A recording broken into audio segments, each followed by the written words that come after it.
Hello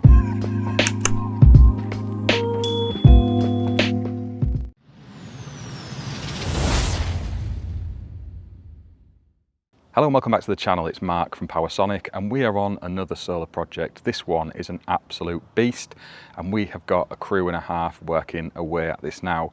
Just about wrapping up the other side of this roof, which will be all of the panels down in a couple of days, with tomorrow just for the finishing touches. Bird guard and trimming rails, as you can see behind me here, haven't quite been done yet, so we've got that on our list. But just to say before we get into this video, if you're a customer and you're looking for something like this on your home, head to the description. There's a link to our website where you can fill the contact form in.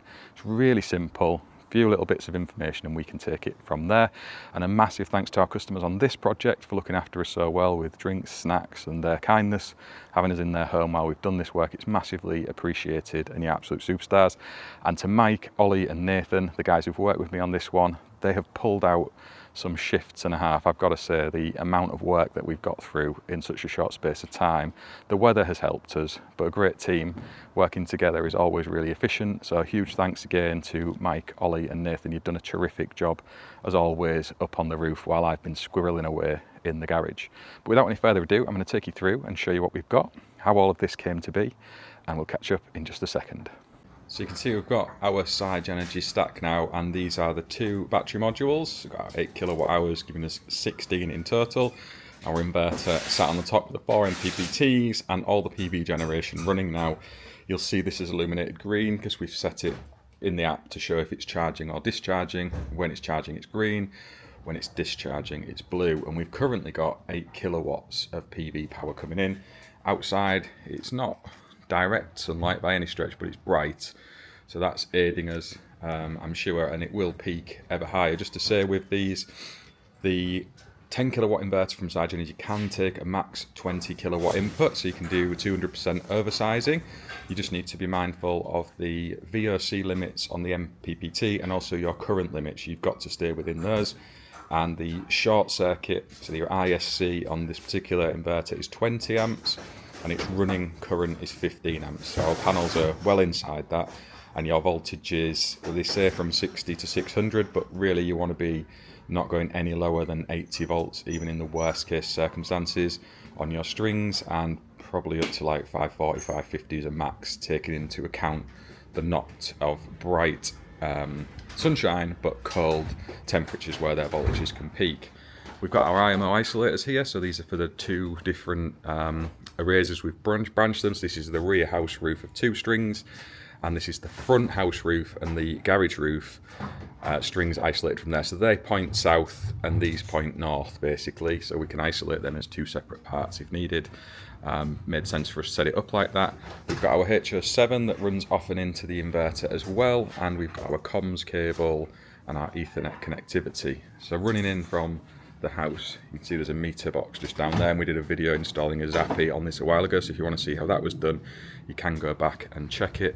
We've got our PV Ultra that runs down the house here, so exits up at the top, and we've got those sealed in. They drop down nice and neat. I'll take you underneath actually so you can have a proper look at it. This is Ollie's handiwork, so he's done that beautifully. We then drop down, we're into a little trench with our, you can see the top of it there, our rigid N750 duct. Our cables swoop across underneath, pop up the back and run along, and then into our garage.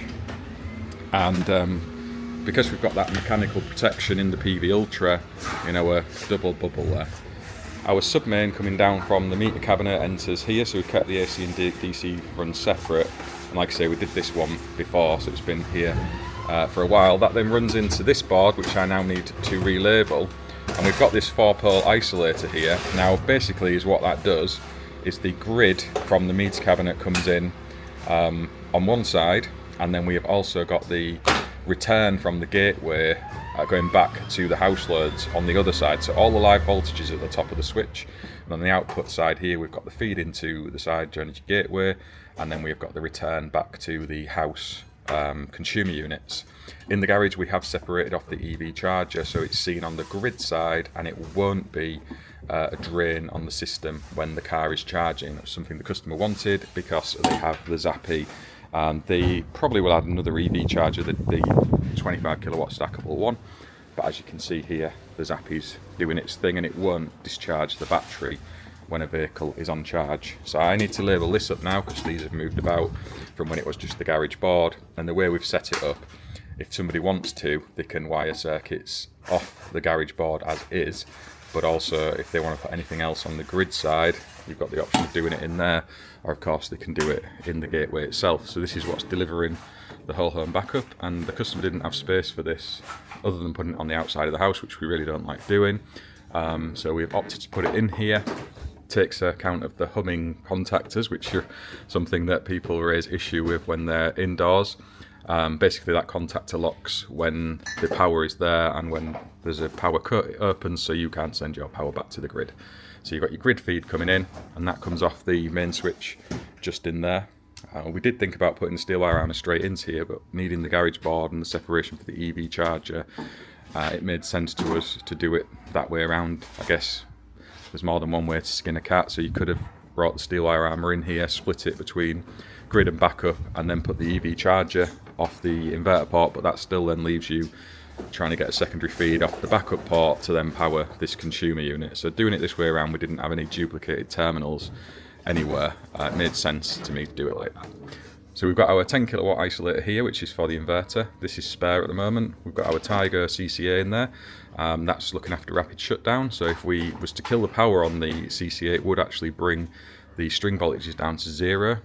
They obviously are looking for any faults in the system as well. So if there's any arcs, sparks and such, or a panel's damaged, they will bring them down to a safe voltage. If there's a major issue and the AC power is lost, it also brings them down to 0 volts. And you can set up some clever triggering of that as well to integrate with fire alarms and all that clever stuff if you wish to. This is the SPD on the AC side, so we've got that covered off. The Sigenergy system has DC SPDs built into them. We're happy to use those on our systems now. I used to fit the DC SPDs when we were using the Give Energy inverters. These ones I think are beyond what the additional modules provide. However, if you're worried about it, you can still fit them in circuit. You just need to make sure you get the right voltage rating for your string voltages. So 600 volt ones would do for us, but you can get them in 1000, 1500 volt flavors as well if you want to use them. We've got our Proteus AC isolator, and as always, these are just the best that you can get in terms of AC rotary isolators. There's so much room in them, and the entry points really easy, lots of wiring space, terminals rock solid. I just don't think there's a better AC isolator than what Proteus make. We've got our little circuit diagram up there. We've also got our handover pack, which is buried under this pile of stickers here, ready to take the customer through the system. And as always, there'll be a little card and a box of chocolates for us to include as just a little thank you for being looked after. Our AC cables, just to mention, drop out into the 150x150 trunking. On this one I slotted it, so if you watch some of the other videos, I've been cutting the circular holes to align with the gateway itself. In this case, I thought we'd drop it down a little bit, retain the glands, and it just gives a bit of extra play when we're bringing all these tails in and out. I knew it was going to be a tight little space getting from there to there, so give ourselves as much space as we could. So that's why I opted for that this time around. Really, it's just to try and hide the cables when the door's shut. So if we shut the door, it looks like neat. And I know the new gateways have these little shields, so we can move away from this trunking most likely, because we'll have a shield on the bottom of the gateway which will hide the wiring neatly anyway.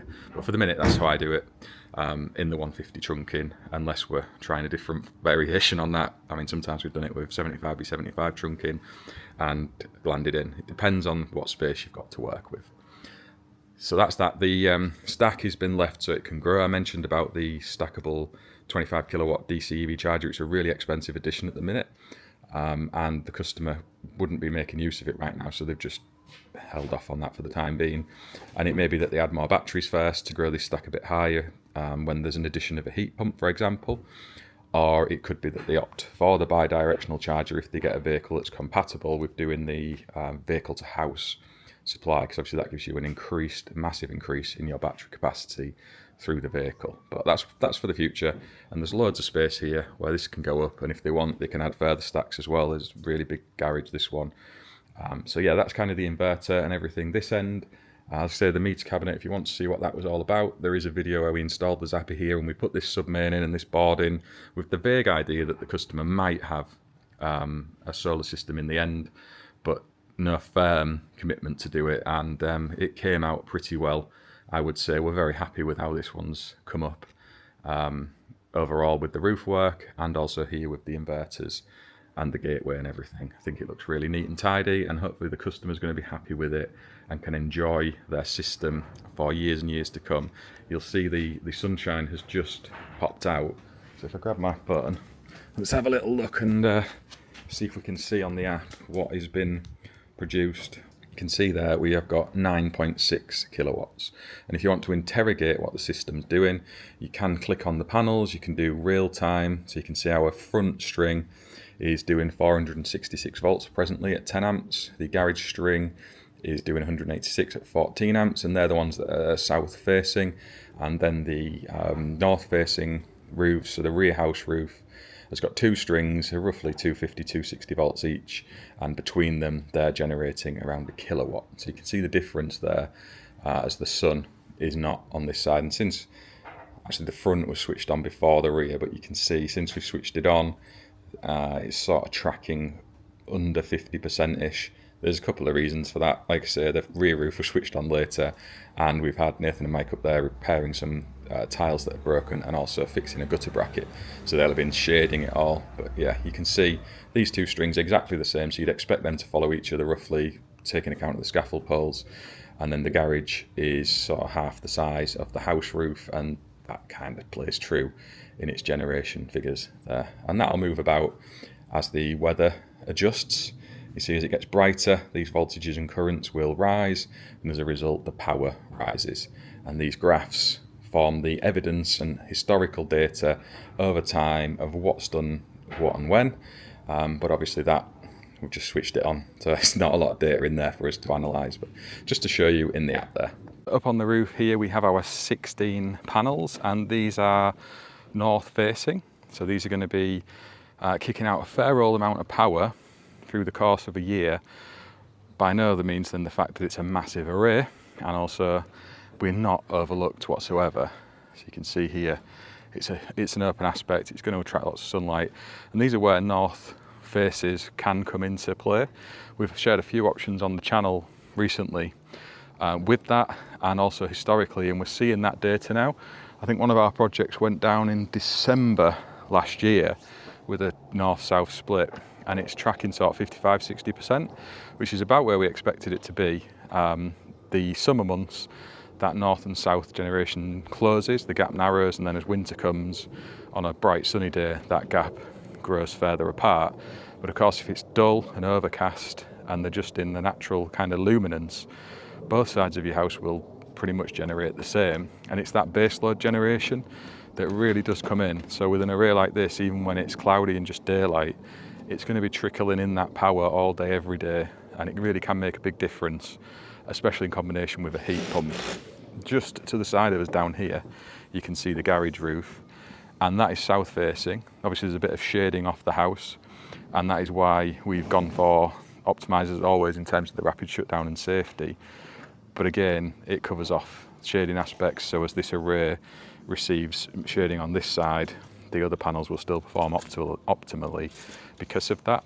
And around the front of the house we've got another 14 panels, again south facing. They're not shaded and they're going to generate loads and loads of power. This system is pretty epic, to be fair. And you can see we've got these all pest fixed up, so these are all meshed and guarded and protected. The house array, we've not done that yet, so you can see on the bottom here, if you wasn't to do it, the kind of gaps and spaces that you can have for pigeons. And we've had comments before that, you know, birds aren't going to get under there if you fitted your solar panels properly. I'm sorry to say that they will. Pigeons especially, they seem to absolutely love it, and they will find a way under these panels and make a home. And then obviously you've got the underside of the panel where they're bobbing around, banging their heads onto it. Even if your cables are tied up perfectly and beautifully, as ours are, we make a big effort with that, they can still snag around them and cause problems. So the Pest Fix bird guard is an absolute no-brainer. Just stops that from being a problem. So it's a low cost edition. I don't understand why it's not mandated by regulations, to be fair, but it isn't, and some companies don't offer it, whereas we do. And these are on Van der Valk Ace mounting. You'll have seen us using that a lot on the channel recently. We really like this system now, the more we get used to it. It's lighter, it's easier to move about and work with. The clamps aren't quite as easy to adjust as the old Strongline version, but they are making changes to this, so I'm sure there'll be improvements that come. But overall, we're massive fans of that, and yeah, really good job. We'll get a bit of drone footage on this one as well, hopefully. Not recorded it yet, so I'm saying it, but I hope we will. And you can have a look and see what you think from above. So we can have a look up on the roof here, and this is now finished with our Pesfix bird mesh. We've got all of our clips in place along the array here at 200mm spacing. Point of note with the Pesfix boxes that you get sent, it's a 30-metre roll, but they only provide 75 critter clips in the box, which is half as many as you actually need. So if you are ordering this stuff on your projects, don't forget to order in a few extra bags of the critter clips, otherwise you will find yourself running out. I don't know why Pesfix don't put the required number of clips in each 30-metre box roll, but yeah, that is what it is. And you can see here we've got our Van der Valk Ace mounting, we've got our end caps on there. This looks the absolute business. Corners cut flush, so we can't get anything under the edges, with the required spacing and some. Fortunately with this one we've got such a large array, and the way it all fell onto the roof spaces, there was good margins all around, and we've placed them centrally into those roofs. That's the garage one there that you can see looking south, and the open aspect over the rear here.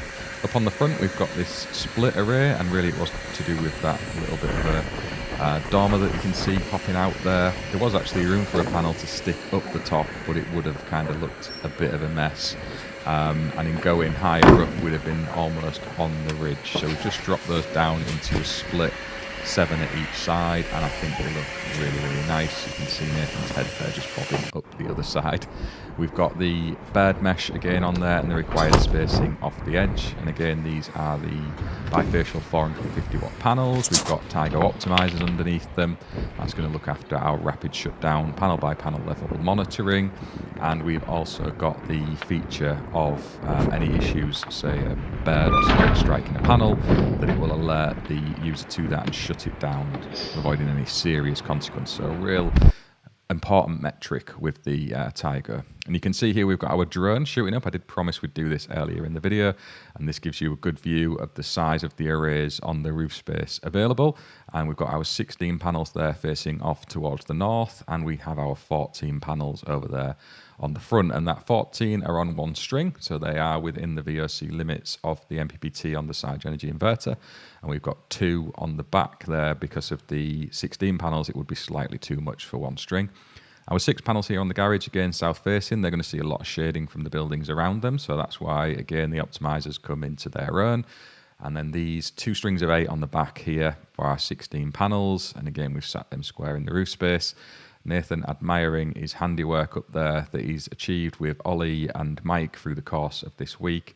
And that's the hardest part when you're bird meshing, because you kind of are having to freewheel to some extent, working amongst the array and tidying up as neatly as you can, getting your mesh cleated and clipped away. And that's why the guardrails on the scaffold deck is so important. And you can see here me practicing my drone skills. It was really windy, so it's a bit bouncy here and there. So we're just taking a data cable in that we'd run down to the garage a while ago, and Nathan's done some incredible angle drilling with the help of Mike. I'm going to show you where he's come out here, because it's what a shot. So this is the inside, and is right in the patras, ready for just patching straight in. So bullseye shot. I'm going to say Mike lined him up, but Nathan hit the target bullseye. And it's not straight through, it's like so there was a bit of trigonometry in there. So thank you very much for watching. I hope you've enjoyed this run through our system here. Again, a huge thanks to our customer for trusting us with this project. We hope you are going to be happy with this system for years to come, sending sunshine into power. A huge thank you to Mike, Ollie and Nathan again for working their socks off on this one. They've done a really good job, and it looks the absolute business. The customer can now make use of the Sigenergy app to control all of their energy flow. And if you're considering one of these for your home, please do get in touch with us. There's a link in the description of this video to head over to our website where you can get in touch and we can propose a system for you. So this is 10 kilowatt power through the inverter. We've got a huge array feeding into that non-stop every day, all day, and we've got our 16 kilowatt hours of battery storage, which of course can be easily scaled in the future. Whole home backup, so in the event of any power cuts, this customer is going to be able to run their home for hopefully the duration until the power is restored. If you've got any questions about the wider context of this video, please as always do drop them in below. Otherwise, thank you all for watching. We'll see you on the next one.